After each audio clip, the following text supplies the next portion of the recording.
Kes mendiang Teo Beng Hawk. Kemana perginya suara-suara lantang dahulu?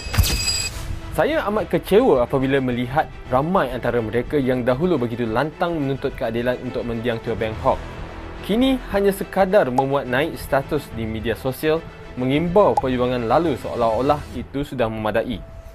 Dahulu, mereka berdiri di hadapan kamera berjanji atas nama kebenaran. Hari ini, mereka sekadar menjadi bayang kepada idealisme yang pernah mereka laungkan.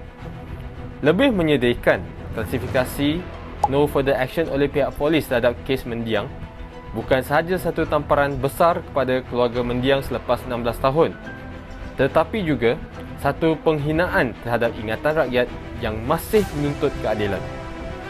Segala usaha, air mata dan jeritan sejak tahun 2009 kini kelihatan dipijak begitu sahaja. Apa makna semua janji, laungan dan solidariti yang pernah digegam erat jika hari ini kalian diam membisu di kerusi kuasa?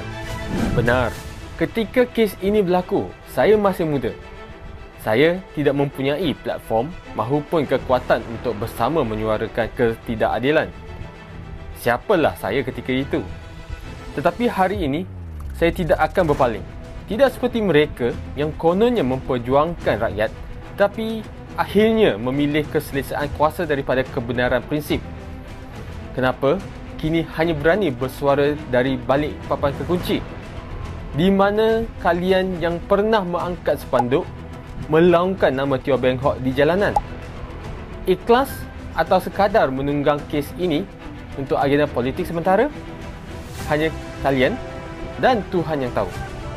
Tapi rakyat juga mempunyai mata dan ingatan, dan mereka sedang menilai.